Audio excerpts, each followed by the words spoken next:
Bueno, antes de empezar, me gustaría presentarle a una persona. Esta persona no tiene ningún perfil en sistema ni tampoco es informática y mucho menos ha estado involucrada en el área de la usabilidad y de la experiencia de usuario. Les quiero presentar a mi abuela. Mi abuela tiene 79 años. Nació en Cuba en el año 1938 y desde muy joven, como todas las cubanas por ese tiempo, le gustaban mucho las radionovelas. Para ese entonces, su padre le compra su primer radio y entonces con esta radio mi abuela empieza a escuchar las radionovelas que estaban dando por ese entonces. El enfrentamiento que tuvo mi abuela con la radio fue bastante sencillo. No tuvo gran impacto porque era bien sencillo manipular este tipo de artefactos. Tenía solamente dos botones, uno para encendido y para volumen y el otro para canal de las emisoras, o sea, cambiar las emisoras. Luego en la década del 70 aparece la imagen y mi abuela pudo combinar sus novelas ¿con qué? Con la imagen, o sea, ya tenía sonido e imagen. Y tampoco tuvo un enfrentamiento muy complicado con esto de los televisores porque lo único nuevo que incorporaba la televisión eran tres botones relacionados ¿con qué? Con la imagen. Nitidez, contraste y brillo. O sea, bien común y bien fácil el enfrentamiento que tuvo mi abuela pasando los años con estos dos tipos de artefactos. Pero ¿qué sucede? Llegó el siglo XXI y con el siglo XXI, como todos sabemos, el auge en las tecnologías y también con la producción de televisores. Entre los nietos le decidimos comprar a mi abuela una nueva televisión para que pudiera disfrutar mucho más ameno de las novelas que tanto le gustaban. ¿Qué pasó? Lo primero que nos dijo cuando vio la televisión fue ¿dónde están los botones? Eso fue un impacto en ella porque no veía botones por ningún lugar con estos televisores. Ahí nosotros le comentamos, mira abuela, lo que pasa es que ahora están los controles remotos, que ya no tienes que pararte del sillón, con esto puedes cambiar los canales, los volúmenes, darle brillo, con varias funcionalidades. Cuando le mostramos el control remoto, tantos botones, ¿para qué tantos botones yo quiero si lo que necesito es cambiar de canales y el volumen? No hace falta más nada. Entonces, bueno, esto fue una situación en la que nosotros nos vimos entonces que buscarles algunos tipos de... Estábamos buscando la manera de que se sintiera más cómoda de poder usar este televisor.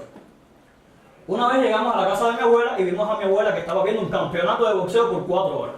Entonces digo, bueno, tenemos que hacer algo porque no es posible que esté viendo un campeonato de boxeo por 4 horas. Otro encuentro que tuvo mi abuela con esto fue que otra vez, como ustedes saben, mi país, un poco complicado con la política, vimos a mi abuela viendo un discurso de los líderes de la Revolución Cubana por 6 horas. Entonces esto para mi abuela era bastante catastrófico porque no estaba de acuerdo con esto, entonces se tenía que ver entonces todo lo que estaba pasando en la televisión. ¿Por qué? Porque no sabía manipular el control remoto. A la que esto nosotros, mis hermanos y yo, tuvimos que buscarle una variante a esto y para que se sintiera mucho más cómodo y mucho más feliz. ¿Qué fue lo que hicimos? Esto. La frase de mi abuela fue perfecto, ya tengo todo controlado, ya puedo disfrutar muy bien de la televisión, tengo todo bajo control. Le cambiamos, le borramos todos los botones, solamente le dejamos canales, volumen, encendido y apagado, a lo que ella estaba acostumbrada desde hacía varios años de su vida. Y con esto entonces mi abuela pudo disfrutar de los pocos canales que tenemos en Cuba, pero también de las novelas de manera contenta y apacible porque ya no tenía que estar complicándose con los canales, los botones y demás. Y esto que les comento de la experiencia de usuario no solamente está presente en un área de nuestra vida, está presente en varias áreas de nuestra vida. No importa lo que produzcamos ni el servicio que vendemos, lo importante es que esta área hay que tener presente, que tenemos que pensar en los usuarios finales. O sea, cómo se pueden comportar los usuarios finales a la hora de yo producirle algo, de brindarle algún servicio. Y como por supuesto no puede estar fuera es la industria del software, que es una de las áreas más críticas con esto de la experiencia de usuario. Y es precisamente de lo que venimos a hablarles en la tarde de hoy. O sea, cómo puede impactar los tiempos de respuesta de los sistemas web en los usuarios finales. Para todos es una verdad encontrarnos con algo así y desesperarnos en el momento de que tenemos que esperar a que venga el resultado que queremos que se nos muestre en una página web. Es desesperante y hasta puede ser frustrante para muchos de nosotros. Tenemos que lograr que la experiencia de usuario cual sea positiva. Tenemos que lograr que con los tiempos de respuesta el usuario final se sienta mucho más cómodo y que pueda entonces fluir de manera mucho más rápida por el sistema. Hay muchas empresas que se lo han tomado muy en serio. Está el caso de Google, Yahoo, Amazon y Sofila.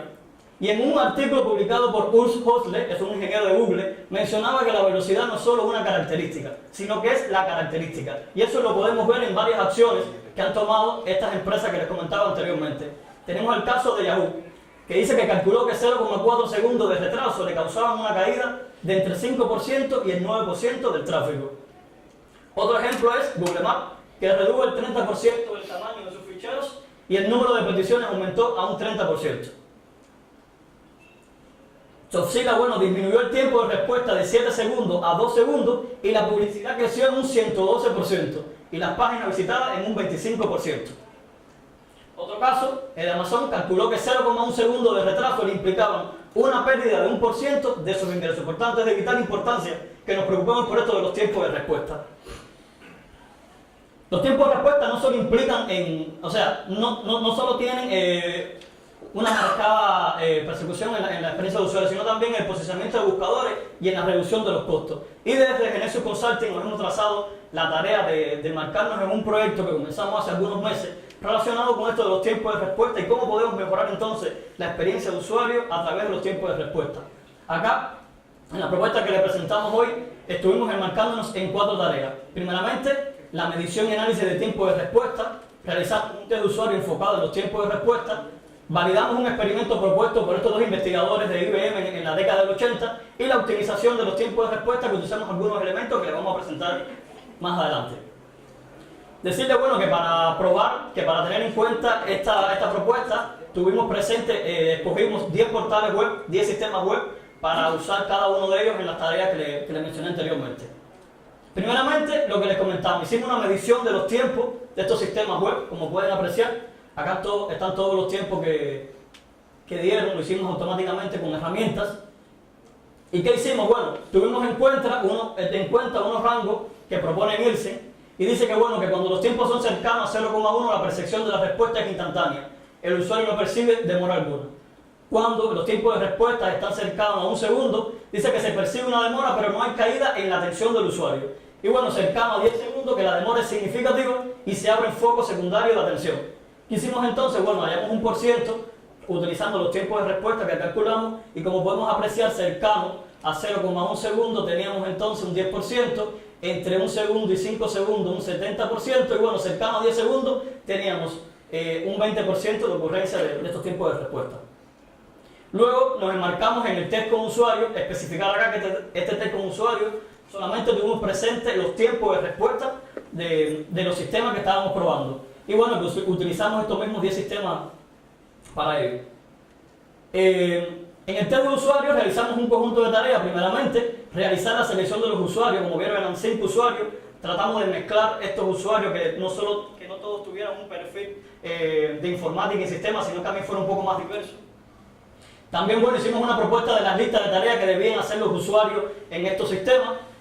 Comenzamos a observar y a escuchar la evolución de los usuarios, los comentarios que hacían y las acciones que iban teniendo. Y al final, bueno, elaboramos un reporte con las principales incidencias y comentarios que surgieron de este test de usuario. En el reporte, bueno, generamos 3 indicadores de comportamiento de los usuarios frente a la interacción con estos sistemas. Primeramente, abandono del sistema, acciones innecesarias sobre el sistema y actualización del navegador, o sea, F5 sobre el navegador. ¿Y qué tuvimos? Bueno, que el indicador de más frecuencia fue el abandono del sistema, que tuvo un 60% de ocurrencia. Y bueno, un 20% y otro 20% para acciones innecesarias y actualizaciones de la misma. En este mismo indicador de abandono del sistema pudimos notar que a los 35 segundos ya los 3 usuarios que estaban probando los sistemas ya habían abandonado la prueba que estaban realizando. Con respecto a la propuesta de estos 2 investigadores, bueno, son 2 investigadores de IBM que en la década del 80 realizaron un experimento que tenía que ver con los tiempos de respuesta y los tiempos de respuesta del sistema y los tiempos de respuesta del usuario. ¿Qué decían ellos acá? Que si aumentaban los tiempos de respuesta, iban a aumentar entonces los tiempos de respuesta del usuario. ¿Y qué hicimos nosotros entonces? Bueno, llevamos este experimento y tratamos de simular este experimento y entonces ver qué resultado lanzaba a partir de este experimento. Explicándolo un poco más. Estaba basado en las acciones del usuario. ¿Qué pasaba? Desde la primera acción del usuario, el tiempo que transcurría desde la primera acción del usuario y lo que se mostraba en la interfaz iba a ser el tiempo de respuesta del sistema. Y que el tiempo que transcurría entre lo que se mostraba en la interfaz y la segunda acción del usuario iba a ser entonces el tiempo de respuesta del usuario. ¿Y qué pasaba entonces? Que se aumentaban los tiempos de respuesta del sistema, aumentaban también los tiempos del sistema del usuario. Comenzamos a hacer este experimento, hicimos dos instancias, primeramente calculamos los tiempos de respuesta del usuario y los tiempos de respuesta del sistema en un comportamiento normal de los sistemas que estábamos probando, y luego lo que hicimos fue aumentar los tiempos del sistema, o sea, los tiempos de respuesta del sistema, para ver entonces cómo podían variar los tiempos de respuesta del usuario. Acá tenemos los tiempos de respuesta del usuario en una primera instancia y los tiempos de respuesta del usuario, y luego aumentando los tiempos de respuesta del usuario, bueno, los valores que tuvieron los tiempos de respuesta del usuario acá, perdón, tiempos de respuesta del sistema y entonces el impacto que tuvo en los tiempos de respuesta del usuario. ¿Qué logramos ver entonces? Bueno, esta segunda raya acá, línea de acá, la más oscura, fue la segunda instancia de los tiempos de respuesta de los usuarios, y como pueden apreciar, fue mucho mayor los tiempos de respuesta de los usuarios al aumentar entonces los tiempos de respuesta del sistema. Luego nos enmarcamos en la optimización de estos tiempos de respuesta, o sea, ¿qué puedo hacer yo para lograr mejorar mis tiempos de respuesta en los sistemas? Acá les traemos dos propuestas de dos herramientas que utilizamos, está Google PageSpeed y AceLoad, que son herramientas que te brindan un conjunto de reglas. Es como un escáner, tú le pasas la URL y entonces a partir de ahí él te indica en qué regla está fallando tu sistema y qué puedes mejorar entonces para que puedas mejorar tu tiempo de respuesta. Acá le traemos específicamente la que utilizamos de Google. Acá el PageSpeed Insight, bueno, tiene en cuenta un conjunto de reglas, como son minificar los CSS, minificar HTML, evitar los redireccionamientos, priorizar el contenido visible, reducir los tiempos de respuesta, optimizar las imágenes, especificar el caché del navegador, habilitar la comprensión, eliminar los JavaScript, modificar los JavaScript. ¿Qué resultados obtuvimos con respecto a los sistemas web que estuvimos probando? Bueno, 4 reglas afectadas. Primeramente, optimizar imágenes, que de los 10 sistemas web que probamos, 7 de ellos tenían problemas con esta regla, o sea, no tenían optimizado sus imágenes. Perdón. En la especificación del caché del navegador, bueno, de los 10 que probamos, 4 no cumplían con esta regla. 6 acá en la habilitar la comprensión no cumplían con la habilitación de la comprensión, y 6 también tenían que eliminar entonces el JavaScript que tenían en su sistema. Bueno, ¿hasta dónde se llegó? Primeramente, de los 10 sistemas evaluados, el 70% de las respuestas se encontraban en 1 segundo y 5 segundos. El 10% cercano a 1 y el 20% se encontraban entre 5 y 10 segundos. Se comprobó que los tiempos de respuesta de los usuarios aumentaban a medida que aumentaban los tiempos de respuesta con el experimento que lo comentaba anteriormente. Se identificaron 3 indicadores de comportamiento de los usuarios finales, y el más significativo de ellos era el abandono del sistema, que representa el 60%, y que les comentaba anteriormente que ya a los 35 segundos ya habían abandonado ya todos los usuarios el sistema. Y bueno, en la última, las principales reglas de optimización afectadas, que fueron la optimización de las imágenes, la eliminación de JavaScript, habilitar la compresión, especificar el caché del navegador. Comentarles acá, por ejemplo, en esto de los elementos de optimización, que no quiere decir que estas sean las herramientas únicas que podamos utilizar a la hora de mejorar los tiempos de respuesta y optimizar nuestro sistema. Para mejorar también los tiempos de respuesta de nuestro sistema hay que tener en cuenta elementos como la programación, o sea, cómo estamos programando nosotros. También podemos tener en cuenta también el tipo de hardware en el que vamos a desplegar. También podemos tener en cuenta el tipo de red que estamos usando, o sea, todos los elementos en conjunto que pudieran afectar los tiempos de respuesta. Acá solamente le presentamos la parte de las herramientas que están disponibles, estas que le comentaba acá, pero que bueno, que también hay que tener en cuenta otros elementos como estos que le comentaba anteriormente. Para profundizar un poco, bueno, hemos estudiado algunos blogs y algunos sitios bastante interesantes, como es el blog de Dynatrace, que publican bastantes artículos relacionados con los tiempos de respuesta, con los tiempos de descarga, como también se le puede llamar, y su impacto en la experiencia de usuario. El usability.gov, que es la página de usabilidad del gobierno de los Estados Unidos, muy interesante, con plantillas y elementos que pudiéramos también adoptar. El grupo de Nielsen, bastante documentación muy potente con respecto a esto de la usabilidad, y también tiene cosas ya predeterminadas referente a los tiempos de respuesta. Y bueno, blogs relacionados que están muy interesantes y que hablan también de tiempos de respuesta y experiencia de usuario. Bueno, esto que hicimos, como les comentaba anteriormente, fue un proyecto en que nos marcamos hace unos meses atrás en Empresas Genesio Consulting. No quiere decir que estemos contentos con los resultados que hemos obtenido hasta acá. Queremos seguir profundizando un poco más en esto de cómo mejorar los tiempos de respuesta para que puedan mejorar la experiencia de usuario. Y bueno, primeramente lo vamos a enmarcar en la profundización de los test con usuario. Vamos a tratar de hacerlo más profesionalmente. También queremos la formalización de expertos para estos test de usuario, no sé, buscar algún tipo de persona, algún psicólogo, algo que pudieran ayudarnos a la hora de poder entender el comportamiento de los usuarios. Y bueno, la incorporación de herramientas automatizadas. ¿Por qué? Porque en el proyecto usamos herramientas automatizadas para calcular los tiempos de respuesta, pero fue un trabajo bastante duro el tener que medir todas las acciones de los usuarios, cuando el usuario daba un clic sobre un elemento en el sistema, en cálculo entonces, con los cálculos para calcular los tiempos de respuesta, y andamos en la búsqueda de una herramienta que nos pueda como aglutinar todo y que no, entonces no tener que pasar tanto trabajo a la hora de calcular estos tiempos de respuesta. Esto es todo lo que hemos hecho hasta acá. Cualquier comentario, cualquier pregunta que quieran hacer, bueno, estamos abiertos. Muchas gracias por la asistencia. Nos vemos entonces.